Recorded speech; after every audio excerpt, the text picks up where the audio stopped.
Bonjour, bienvenue dans cette nouvelle émission Quoi de neuf. Aujourd'hui, je reçois Vicky, que vous connaissez dans l'émission Majumbe avec Joé et puis avec les autres participants. Et je reçois aussi... Bonjour Vicky. Bien, bonjour, bonjour. Ça va bien? Bonjour, très bien, très très bien. Alors, on va essayer de la faire en français cette émission parce que je ne maîtrise pas le créole comme toi. Il n'y a pas de problème, les deux nous appartiennent. Très bien. Et nous avons aussi sur le plateau Johan. Bonjour Johan. Bonjour. Très bien. On connaît Vicky. Est-ce que tu peux te présenter? Moi, je suis réalisateur, docteur en cinéma et passionné de cinéma, docteur en musique. Et passionné de cinéma et de musique, spécialiste des questions d'écriture cinématographique et audiovisuelle et des relations entre musique et image. Très bien. Alors, vous êtes tous les deux, vous avez fait un voyage, vous faites partie de la délégation de la Martinique.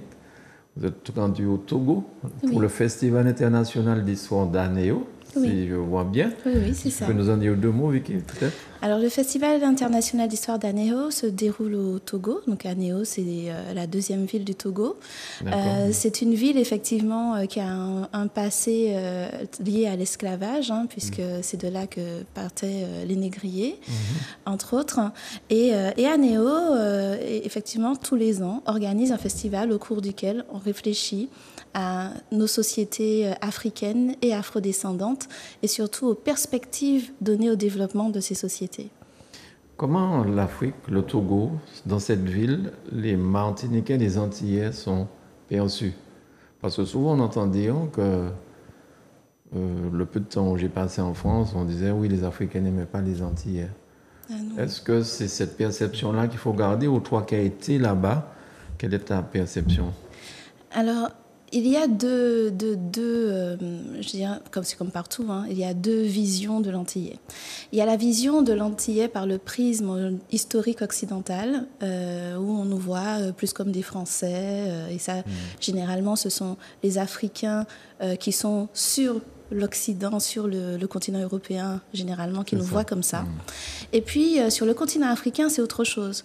Sur le continent africain, on nous voit comme les frères qui ont été amenés malgré eux ailleurs. Et donc, du coup, lorsqu'on va sur le continent, en tout cas sur l'Afrique subsaharienne, nous sommes bien accueillis. C'est le cas au Togo, c'est le cas au Gabon, que je connais très bien. Oui, effectivement, nous sommes très bien vus, en fait. Et c'est généralement, pour eux, un bon signal de voir que leurs frères reviennent sur la terre-mère. D'accord. Et ce qui m'a frappé, ce sont les ressemblances, souvent. Déjà des ressemblances physiques, et puis dans certaines attitudes, certaines particularités. Telles que, par exemple Non, dans les comportements, la façon d'être, la façon de dire... Il y a des prononciations.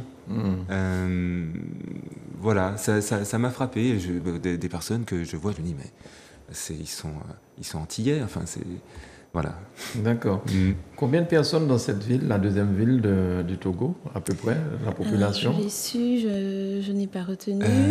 Mais c'est une grande ville, Anéo. C'est la deuxième ville. En fait, elle fait partie de la commune des Lacs, qui est vraiment une grande agglomération au niveau du Togo. Ce qui est frappant, par contre, sur Anéo, ce sont tous ces jeunes.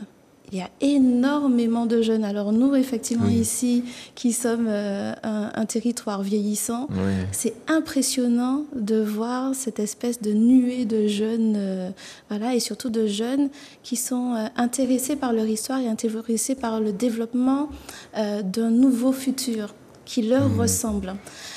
Et donc, toute cette attractivité-là, nous, on s'est dit que ça aurait pu nous intéresser aussi, et de voir comment on peut construire des choses ensemble. Oui, et en particulier lors des conférences, il y avait les jeunes d'un département de l'université de Lomé en communication et audiovisuel et marketing.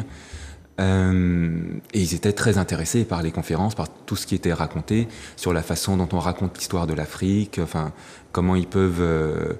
et puis de découvrir des Martiniquais. D'accord.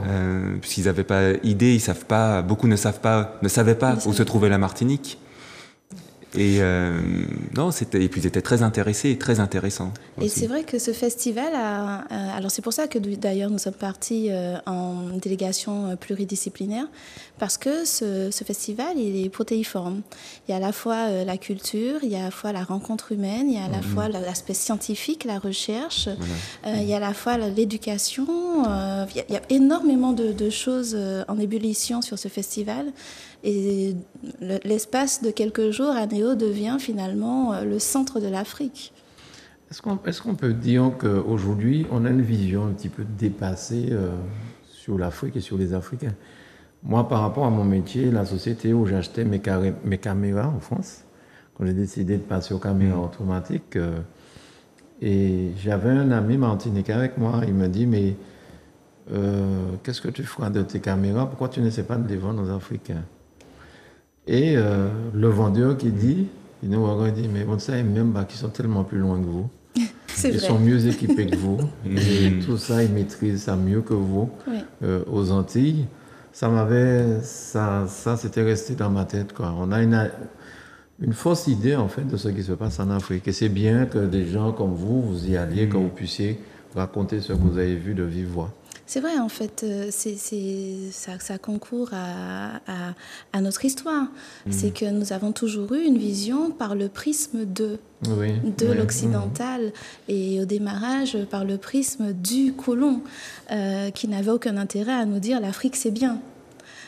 Donc du coup, c'est vrai qu'on a grandi comme ça, avec des images d'un misérabilisme africain, de difficultés sans nom. Oui, les choses ne sont pas roses en Afrique, mais comme partout ailleurs, en fait, sur le continent africain, mais comme partout ailleurs. On va rappeler que l'Afrique, c'est de nombreux pays. Ce n'est pas un pays, l'Afrique, c'est un continent. Et que les réalités d'un pays à l'autre sont diverses. Et aujourd'hui, c'est vrai que cette jeunesse africaine, notamment, est en train d'avancer à pas de géant. Et rappelons aussi que nous faisons partie de cette jeunesse africaine, puisque nous sommes des afro-descendants. Donc, nous avons beau être ailleurs, éloignés du continent africain, mais nous n'en demeurons pas moins des Africains. Et c'est vrai que ça peut surprendre. Hein. Tu parlais du matériel lors des conférences. Bon, ils ont tout ce qu'il faut pour filmer, des caméras modernes, tout le matériel moderne pour filmer et prendre les conférences. Par-delà ces conférences, on voit les constructions dans le bâtiment. Enfin, on était dans des zones urbaines surtout, et ils sont tout à fait développés. Et donc, effectivement, celui qui a, comme tu dis, cette vision misérabiliste, il peut être surpris. Surpris par ça, oui. Oui. Et tu parlais du Gabon aussi, que tu connais? Oui, puisque moi j'ai vécu quelques années au Gabon. Et le Gabon, c'est la même chose. Le Gabon, c'est un grand pays, c'est un pays riche. Ça, les gens ne le savent pas, mais c'est un pays riche. Et les Gabonais ont ça de singulier aussi, qu'ils eux aussi développent leur propre modèle. On l'a vu notamment avec la chute du président Bongo. Ils ont décidé par eux-mêmes de faire partir quelqu'un qui n'était pas, à leur sens, adapté à la situation, à leur situation présente. Mais pour autant, il n'y a pas de guerre civile au Gabon. Pour autant, ils ne se tiraillent pas dans tous les sens. Ils sont en train de construire, mais à leur manière. Et je pense que c'est ce travail que nous avons à faire, c'est faire preuve d'altérité et ne pas accepter les gens en tant que ce qu'ils sont avec leurs propres besoins, accepter leur construction propre, même si nous, ça nous paraît farfelu ou autre, mais c'est leur construction propre. Nous aussi, ici, nous faisons des choses qui nous sont propres et que les autres peuvent regarder avec un regard un petit peu avec perplexité. Mais oui, il est peut-être temps de réfléchir tous autant que nous sommes à nos besoins et à cette construction propre que nous devons faire. Et alors, quelque chose justement qui m'a frappé, c'est la tranquillité des gens. C'est marrant. On a l'impression qu'ici, on se bat beaucoup plus, il y a plus de conflits dans le monde occidental, etc. Et là-bas, les gens entre eux, les relations humaines ont l'air, en tout cas, beaucoup plus cool. D'accord. Oui. Alors Vicky, tu m'expliquais juste avant l'émission que les colonisés, les colonisateurs, apparemment, ils ont réussi à pouvoir se parler et avancer. Alors le Togo a une histoire particulière, puisque le Togo n'a pas connu une colonisation, mais 3. Donc une allemande, une anglaise et une française. Bon, comme toujours, malheureusement, celle qui a laissé le plus de stigmates, c'est la française. Mais effectivement, alors, ils ont ça de particulier, qu'ils ont réussi à avancer avec cette histoire. C'est qu'ils n'ont pas oublié. Ils ont bien en tête tout ce qui s'est passé. Et ils ont aussi en tête, bien avant ça aussi, le fait que certains de leurs frères aient vendu d'autres frères qu'ils ont envoyés en esclavage. Ça, ils l'ont bien en tête. Mais ils ont réussi à avancer les uns avec les autres. Et pire, ils ont réussi à à mettre en place des partenariats avec les anciens colonisateurs. D'accord. Et du coup, de ce fait, ils ont rééquilibré les rapports de force.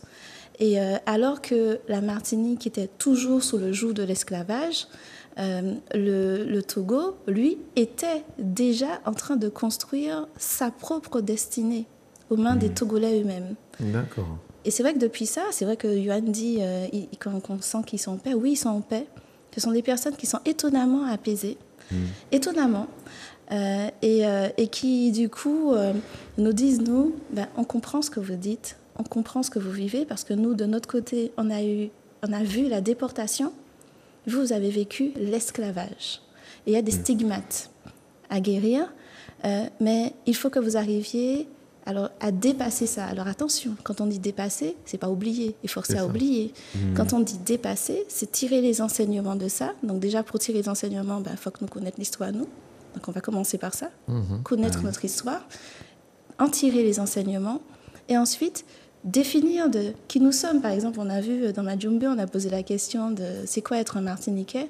C'est compliqué. Peu de personnes savent répondre à ça. Et donc déjà, peut-être définir ça pour tracer notre chemin.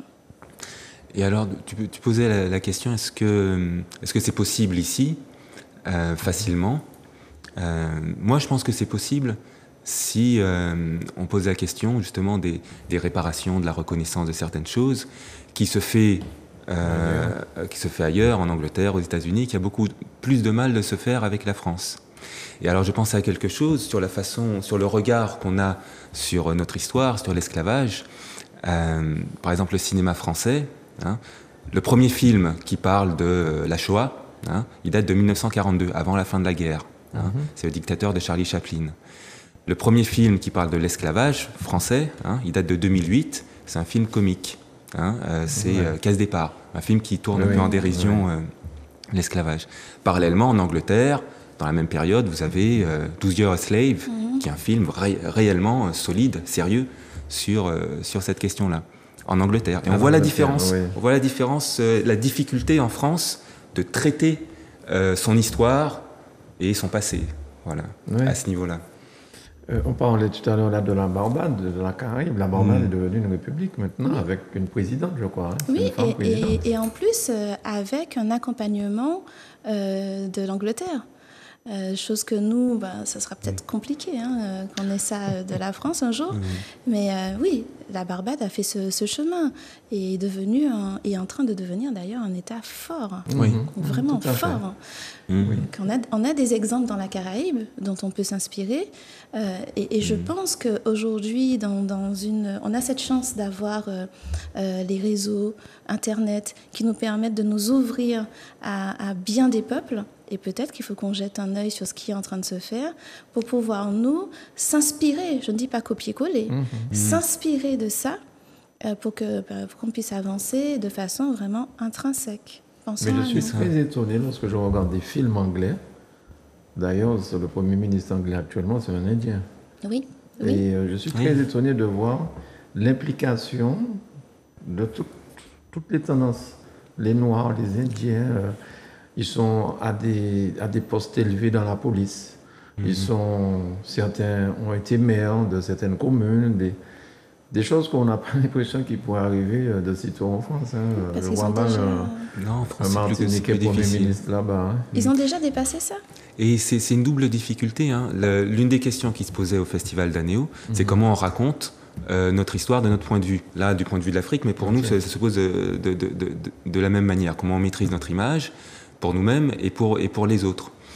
Et pourquoi pour les autres? C'est pour qu'ils aient une autre vision des afrodescendants, enfin, ou des, comme on dit, des minorités, j'aime pas trop ce terme, mais voilà, et donc qui puissent un peu mieux s'insérer et avoir des postes, etc. Et c'est une vraie question, la question du narratif, la question de quelle image on donne quand on fait des films, enfin dans n'importe quoi, n'importe quel divertissement, on donne à certains types de personnes en fonction de leur origine. Mais on regarde ici, je ne peux même pas citer un poste important à la Martinique avec un Antillais à la tête. Hein. Oui. Que ce soit la police, la justice ou la douane, enfin bon. C'est pas pour jeter l'opprobre sur les gens, c'est une réalité. C'est comme ça que c'est. Alors que Sarkozy avait dit à l'époque, à diplôme égaux, on mettrait des Martiniquais à ce genre de poste. Ça n'a jamais existé, je crois. C'est là où on dit qu'on a un travail à faire. Et ce travail, il est vraiment, je mets un point d'honneur dessus, il est dans la connaissance de nous-mêmes et de notre histoire. Parce que, par exemple, si nous connaissions notre histoire, c'est une chose basique, mais très importante en même temps, on ne se positionnerait pas comme créoles. Nous ne sommes pas des créoles. Oui. Nous sommes un peuple métissé, d'accord, mais nous ne sommes pas des créoles. Et il y a des choses comme ça qui sont essentielles du point de vue de l'éducation, du vocabulaire, à remettre au centre pour que nous ayons une construction beaucoup plus apaisée et valorisante. Et est-ce que nous-mêmes, on ne remet pas tout le temps l'esclavage sur le tapis? C'est-à-dire, quelque chose se passe, tout de suite on revient à ça, avec le côté négatif. Donc voilà, c'est l'esclavage qui nous a mis là. Et les gens qui revendiquent, ils mettent ça tellement souvent sur le tapis qu'à la rigueur, ça ne sortira jamais de la tête des gens. On ne peut pas oublier ça. Oui, vas-y. Pour te répondre, tu poses la question, est-ce qu'on ne remet pas l'esclavage tout le temps sur le tapis? Très bien. Dans quel film? Dans quelle série télévisée? Dans quelle œuvre diffusée en France? Voilà. Dis-moi. À quel moment on va percer?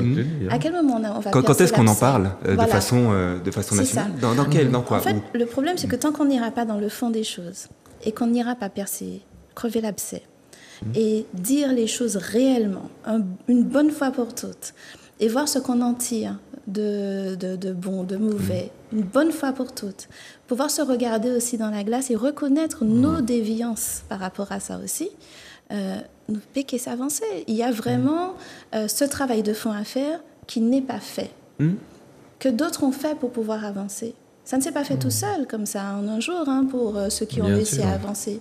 Il y a eu des débats, il y a eu des politiques mises en place, notamment culturelles. Il y a aussi des politiques éducatives d'intégration et d'inclusion de nous-mêmes dans l'éducation. C'est ce que sont en train de faire, par exemple, les États-Unis, dans les programmes scolaires. Tant que nous n'arriverons pas à faire ça, à la fois on en parle, mais c'est ce que je dis, on est entre fantasme et peur. Et pour mettre ça de côté et avoir vraiment une vision objective, il faut aller à la source, au factuel, pour sortir de ça. Et tu prenais l'exemple de créole. Créole, ça a une définition. Enfin, on parle une langue avec des mots, les mots ont un sens. Oui. Et le sens, il est dans le dictionnaire. Sinon, on ne se comprend pas. Chacun a sa définition des choses et puis finalement, on ne communique pas. La définition de créole, elle est claire. Je cite précisément « personne de race blanche, née ou originaire, je ne sais plus, donc d'ascendance européenne, née dans les anciennes colonies d'Europe. » La définition, c'est ça, tout simplement. Donc, dans le dictionnaire, on parle là de... quand je t'entends dire ça, on parle des béquets, en fait. Oui, exactement. C'est ça. Et quand les béquets disent tous créoles, ils ont raison, ils sont tous créoles, mais pas nous. C'est-à-dire que nous soyons afrodescendants ou indo-descendants ou syro-libanais, nous ne sommes pas créoles. Eux sont créoles. Mais à un moment, ça fait partie des choses qu'il ne faut pas voir comme un tabou. Et le dire, ce n'est pas une déclaration de guerre non plus. C'est juste factuel. Et il faut qu'on soit face à ça. Et on a tout un travail à faire. Une fois de plus, je vais appeler nos autorités à faire ce travail-là. Il faut qu'à un moment donné, on ait une politique claire, cohérente, qui fasse que nous arrêtions d'être transparents dans cette société martiniquaise. Il faut qu'on arrête d'être aveugle aux réalités martiniquaises. Est-ce qu'on va dire par exemple, à des descendants d'Indiens qu'ils sont créoles? Non, ils ne sont pas créoles. Ils ne sont pas créoles. Ils sont peut-être, sur plusieurs générations en amont, d'origine indienne. Aujourd'hui, ils sont martiniquais. Idem pour les descendants de Syro-Libanais. Ils sont martiniquais. Hier, j'ai eu par exemple une question sur YouTube ça m'a touchée. Je me suis dit, waouh, on en est là. Où quelqu'un, sur un commentaire de Majumbe, dit, mais est-ce qu'on peut vous suivre lorsqu'on est martiniquais mais blanc? Et pourquoi pas? D'accord. Voilà, donc en fait, si on en est à se poser ces questions-là, c'est que nous avons beaucoup de choses à nous dire et à élucider. Mais aujourd'hui, bon, déjà, le temps de l'émission est terminé. Il y a des années. Mais aujourd'hui, est-ce que la France même veut nous aider à nous en sortir? Ça, je ne sais pas. Si nous ne prenons pas les choses en main nous-mêmes pour essayer d'avancer, comme tu as dit, sans se faire la guerre. Mais l'émission que vous faites là, Majumbe, est révélateur de beaucoup de choses. Avec les différents intervenants, avec le bâtonnier, d'ailleurs qui est presse dans un pays d'Afrique. Au Bénin. Au Bénin, oui. Le bâtonnier Georges-Emmanuel Germani. Oui. Le travail que vous faites avec Majumbe là, vous permet à la population de comprendre certaines choses. Il faut savoir que ce travail, il est impulsé par une association à laquelle on appartient, qui s'appelle Human Sources. Et effectivement, nous, on se positionne dans l'éducation populaire et permanente. Faire en sorte que monsieur, madame, tout le monde, que Tisson dans son jardin, puisse comprendre et s'approprier son histoire et tout ce qui comporte son environnement martiniquais, guadeloupéen. Et donc, effectivement, tout ce qu'on fait, nous, amène à ça. Donc, on nous voit plus sous les traits de Yishmatinik ou de Doubout Concordécon, mais c'est exactement le même tracé, en fait. C'est faire en sorte d'aller chercher les ressources là où elles sont, parce que nous sommes des îles riches, Martinique et Guadeloupe. On a des gens qui travaillent sur bien des sujets. C'est incroyable, toute cette matière grise qui est là, toute cette force de vie et de fer qui est là. Et puis, on leur dit, eh ben voilà, maintenant vous faites ça, venez expliquer ça à la population, venez échanger avec des personnes que vous ne voyez pas d'habitude, et ça va vous permettre aussi d'enrichir votre travail. Parce que le chercheur n'est pas grand-chose s'il n'a pas la matière qui est monsieur, madame, tout le monde. Oui. Et puis, il faut pouvoir le diffuser à la population aussi. Et donc, trouver tous les moyens à travers des émissions, à travers le narratif, des films, voilà, tous les moyens pour que la population prenne conscience. Alors, une dernière question, Manuela, très rapide pour la réponse. Vous qui venez de là-bas, comment l'Africain qui est là-bas au pays vit ce que le Mali, le combat que le Mali est en train de mener aujourd'hui? Parce qu'on montre que d'autres pays africains se mettent ensemble pour essayer de... Comment l'Africain là-bas vit ça? L'Africain n'est pas un tout, donc je ne dirais pas pour l'Africain. En fait, ce qu'on a pu constater, c'est qu'effectivement, il y a un esprit de recherche d'autodétermination. Et donc, ce qu'on a vu qui peut paraître violent dans les propos du Mali, en réalité, ne l'est pas tant que ça. C'est juste dire nous sommes et nous voulons être reconnus. C'est ça. Et donc, cette démarche-là, bien sûr qu'elle est vue d'un bon œil d'autres États africains, puisque c'est ce qu'ils cherchent tous quasiment à faire, à différents niveaux. C'est ce qu'il cherche à faire. Le Togo, singulièrement, c'est ce qu'il fait depuis très longtemps. Et le Togo, en plus, lui, c'est un pays de paix qui, justement, sert de médiateur aux autres pays africains lorsque quelque chose d'important se produit. Donc, en tout cas, nous, on aura l'occasion, j'espère, de revenir vous expliquer, mais on a pas mal de jonctions qui sont en train de se faire entre le Togo et la Martinique, se matérialiser. Je pense que très prochainement, déjà, au mois de janvier, on aura des petites choses à venir vous annoncer. Donc voilà. Très bien. Merci beaucoup Vicky, merci Johan d'être venu à Zouk Télévision nous donner des nouvelles fraîches du continent, enfin du Togo, puisque vous étiez là-bas pour le Festival international d'Anéo. Merci beaucoup à tous les deux et à bientôt pour Majumbe à la fin de ce mois, je crois. Exactement. Très bien. Merci à Manuela pour la réalisation, merci à vous chez vous et puis à très vite sur Zouk TV. Bye bye.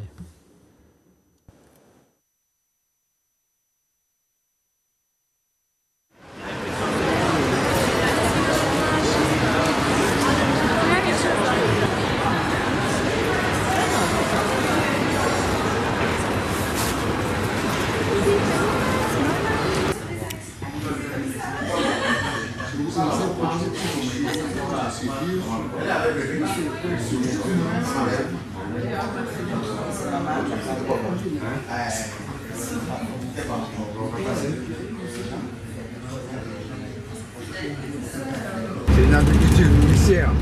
Voilà. Ça nourrit. Son peuple, c'est très bon. Ce n'est pas parce que les autres en Europe, d'autres là font la culture. Merci, monsieur le maire. Donc, vous faites la bienvenue. Mon cher confrère, je vous souhaite la bienvenue. Vraiment. Asseyez-vous. C'est le même sang, c'est la même couleur de la peau. Et si vous promenez dans notre ville. C'est vrai, hein, C'est naturel. oui, ça fait partie des choses Que nous gardons toujours.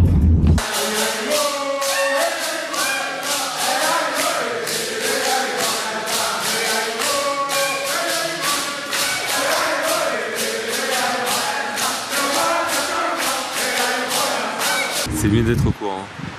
Et là où glissant est malin, c'est que glissant dit. C'est vous d'abord. Pas tout seul. C'est les avis en face d'Haïti pour réclamer la rançon. C'est l'armée. C'est encore plus petit. C'est quelque chose, hein. Non.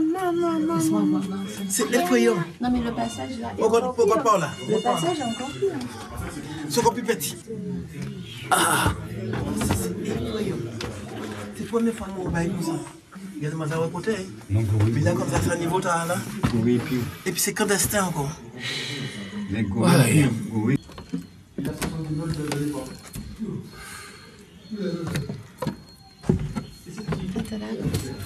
Ah non, t'as la C'est les clés du coffre, ça fait. Oui, sans doute. Et même quand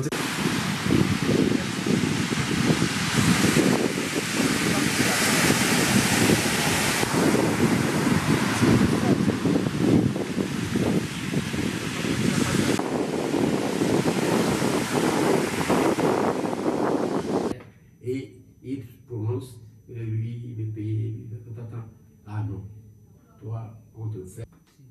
Celui-ci, là, c'est un militaire. Bon, et le baobab. Le Le baobab est là. Le baobab qui est là.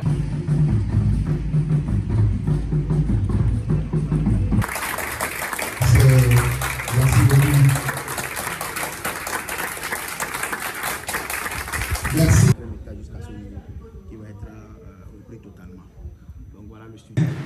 Eh bien, de Madagascar, du continent américain, de toute part, inscrit sa colonisation dans la Nouvelle-France, partie des États-Unis. Voilà. La première partirai pas d'ici si je n'obtiens pas. La deuxième chose, que nous soyons connectés en permanence avec les médias du continent africain pour que effectivement les voix soient concordantes, soient cohérentes.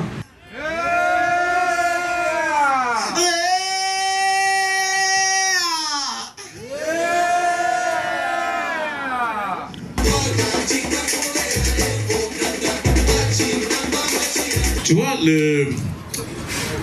il y a le grand hôtel, l'échangeur, là. Oui. Qui descend et puis après, ça passe vers la présidence. Là. Non, c'est à gauche là. Voilà, à gauche là. Ouais, on peut appeler ça Emmanuel Macron.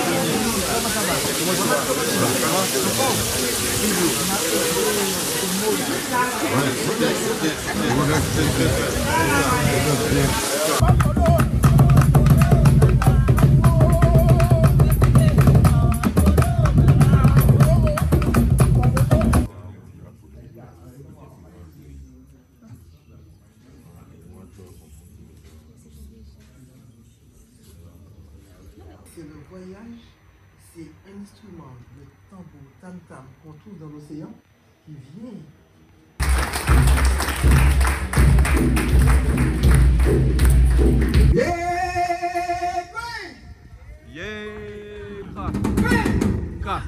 Vous aurez pu arriver hier. C'est pour cela, avant d'entrer dans une nouvelle année, en tant que praticien du vaudou, vous devez préparer la nouvelle année dans l'ancienne année avant d'entrer dans la nouvelle. C'est comme ça. Ce sont des coutumes, nous on fait comme ça. C'est-à-dire on reçoit les meilleurs vœux que le peuple.